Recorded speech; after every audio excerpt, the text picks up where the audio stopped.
The Wonderful Ring. Once upon a time, there lived a king who had two sons, and when he died, he left them all his treasures.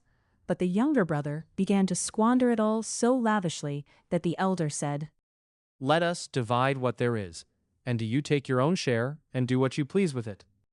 So the younger took his portion and spent every farthing of it in no time. When he had literally nothing left, he asked his wife to give him what she had. I have nothing left but one small piece of jewelry. However, take that also if you want it. So he took the jewel, sold it for 4 pounds, and taking the money with him, set off to make his fortune in the world. As he went on his way, he met a man with a cat. How much for your cat? Nothing less than a golden pound. A bargain indeed.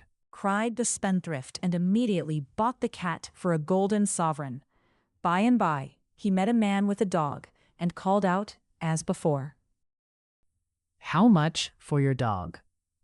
And when the man said not less than a golden pound, the prince again declared it was a bargain indeed, and bought it cheerfully. Then he met a man carrying a parrot, and called out as before. How much for the parrot? And when he heard it was only a golden sovereign, he was delighted, saying once more, that was a bargain indeed. He had only 1 pound left. Yet even then, when he met a jogi carrying a serpent, he cried out at once. Oh, Jogi, how much for the snake? Not a farthing less than a golden sovereign. And very little too. Cried the spendthrift, handing over his last coin. So there he was, possessed of a cat, a dog, a parrot, and a snake, but not a single penny in his pocket. However, he set to work bravely to earn his living. But the hard labor wearied him dreadfully, for being a prince he was not used to it. Now when his serpent saw this, it pitied its kind master, and said, Prince, if you are not afraid to come to my father's house, he will perhaps give you something for saving me from the jogi. The spendthrift prince was not a bit afraid of anything, so he and the serpent set off together. But when they arrived at the house, the snake bade the prince wait outside, while it went in alone and prepared the snake father for a visitor. When the snake father heard what the serpent had to say, he was much pleased, declaring he would reward the prince by giving him anything he desired. So the serpent went out to fetch the prince into the snake father's presence, and when doing so, it whispered in his ear, My father will give you anything you desire. Remember only to ask for his little ring as a keepsake. This rather astonished the prince, who naturally thought a ring would be of little use to a man who was half starving. However, he did as he was bid, and when the snake father asked him what he desired, he replied, Thank you, but I have everything and want for nothing. Then the snake father asked him once more what he would take as a reward, but again he answered that he wanted nothing, having all that heart could desire. Nevertheless, when the snake father asked him the third time, he replied, Since you wish me to take something, let it be the ring you wear on your finger, as a keepsake. Then the snake father frowned and looked displeased, saying, Were it not for my promise, I would have turned you into ashes on the spot for daring to ask for my greatest treasure. But as I have said, it must be. Take the ring and go. So the prince, taking the ring, set off homewards with his servant the serpent, to whom he said, regretfully, This old ring is a mistake. I have only made the snake father angry by asking for it, and much good it will do me. It would have been wiser to say a sack of gold. Not so, my prince. That ring is a wonderful ring. You have only to make a clean square place on the ground, plaster it over according to the custom of holy places, put the ring in the center, sprinkle it with buttermilk, and then whatever you wish for will be granted immediately. Vastly delighted at possessing so great a treasure as this magic ring, the prince went on his way rejoicing. But by and by, as he trudged along the road, he began to feel hungry, and thought he would put his ring to the test. So, making a holy place, he put the ring in the center, sprinkled it with buttermilk, and cried, Oh, ring, I want some sweetmeats for dinner. No sooner had he uttered the words than a dishful of most delicious sweets appeared on the holy place. These he ate, and then set off to a city he saw in the distance. As he entered the gate, a proclamation was being made that anyone who would build a palace of gold with golden stairs in the middle of the sea in the course of one night should have half the kingdom and the king's daughter in marriage. But if he failed, instant death should be his portion. Hearing this, the spendthrift prince went at once to the court and declared his readiness to fulfill the conditions. The king was much surprised at his temerity and bade him consider well what he was doing, telling him that many princes had tried to perform the task before, and showing him a necklace of their heads in hopes that the dreadful sight might deter him from his purpose. But the prince merely replied that he was not afraid and that he was certain he should succeed. Whereupon the king ordered him to build the palace that very night, and setting a guard over him, bade the sentries be careful the young boaster did not run away. Now when evening came, the prince lay down calmly to sleep, whereat the guard whispered amongst themselves that he must be a madman to fling away his life so uselessly. Nevertheless, with the first streak of dawn, the prince arose, and making a holy place, laid the ring in the center, sprinkled it with buttermilk, and cried, O ring, I want a palace of gold, with golden stairs, in the midst of the sea. And lo, there in the sea it stood, all glittering in the sunshine. Seeing this, the guard ran to tell the king, who could scarcely believe his eyes when he and all his court came to the spot and beheld the golden palace. Nevertheless, as the prince had fulfilled his promise, the king performed his, and gave his daughter in marriage, and half his kingdom, to the spendthrift. I don't want your kingdom or your daughter either. I will take the palace I have built in the sea as my reward. So he went to dwell there, but when they sent the princess to him, he relented, seeing her beauty, and so they were married and lived very happily together. Now, when the prince went out a-hunting, he took his dog with him, but he left the cat and the parrot in the palace to amuse the princess. Nevertheless, one day, when he returned, he found her very sad and sorrowful, and when he begged her to tell him what was the matter, she said, "O dear prince, I wish to be turned into gold by the power of the magic ring by which you built this glittering golden palace." So, to please her, he made a holy place, put the ring in the center, sprinkled it with buttermilk, and cried, O ring, turn my wife into gold.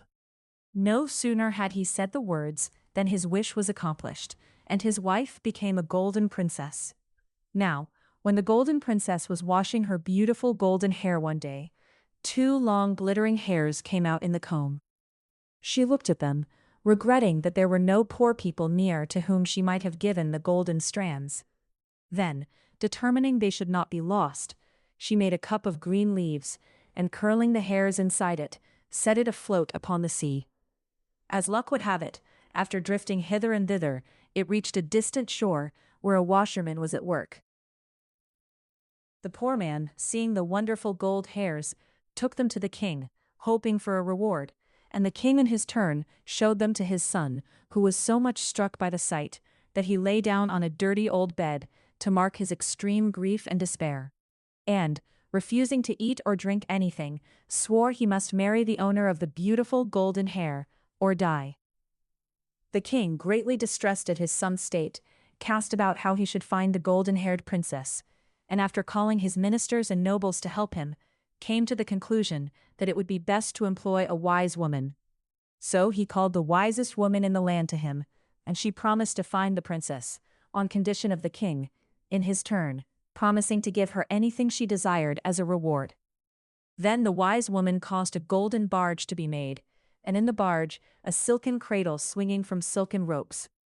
When all was ready, she set off in the direction whence the leafy cup had come, taking with her 4 boatmen, whom she trained carefully always to stop rowing when she put up her finger, and go on as long as she kept it down. After a long while, they came in sight of the golden palace, which the wise woman guessed at once must belong to the golden princess.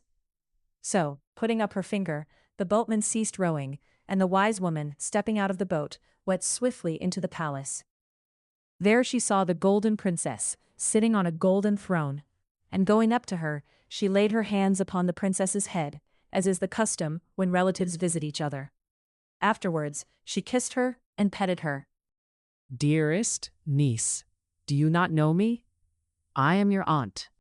But the princess at first drew back and said she had never seen or heard of such an aunt.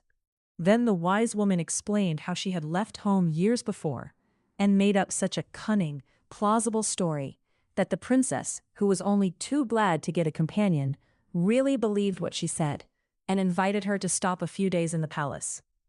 Now, as they sat talking together, the wise woman asked the princess if she did not find it dull alone in the palace in the midst of the sea, and inquired how they managed to live there without servants, and how the prince her husband came and went.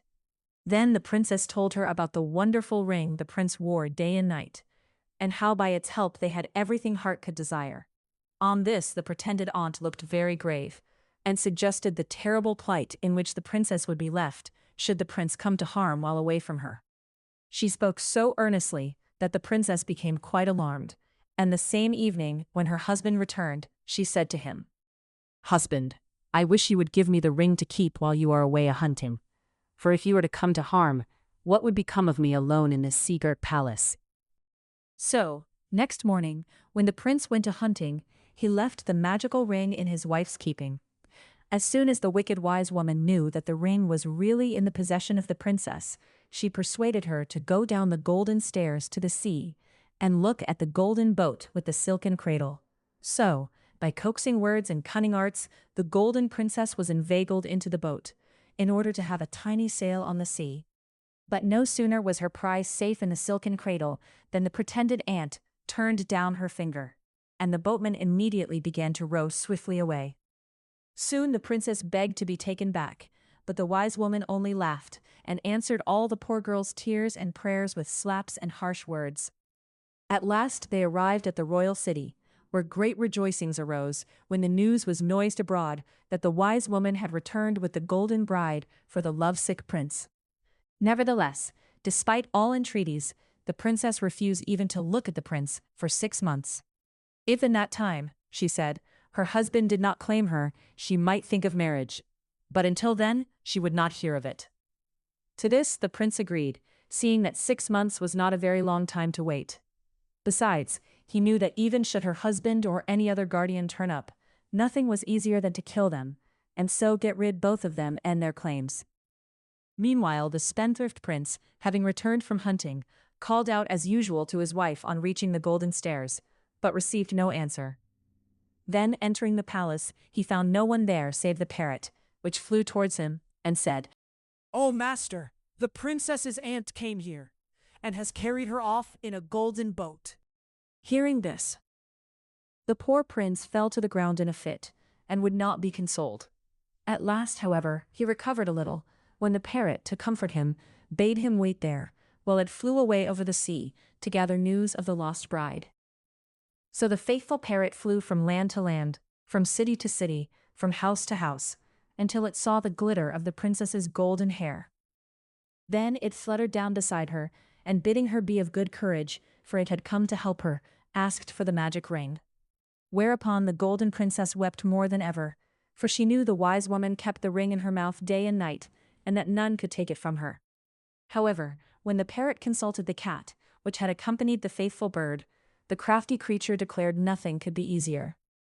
"All the princess has to do is to ask the wise woman to give her rice for supper tonight, and instead of eating it all, she must scatter some in front of the rat hole in her room. The rest is my business and yours." So that night, the princess had rice for supper, and instead of eating it all, she scattered some before the rat hole. Then she went to bed and slept soundly, and the wise woman snored beside her.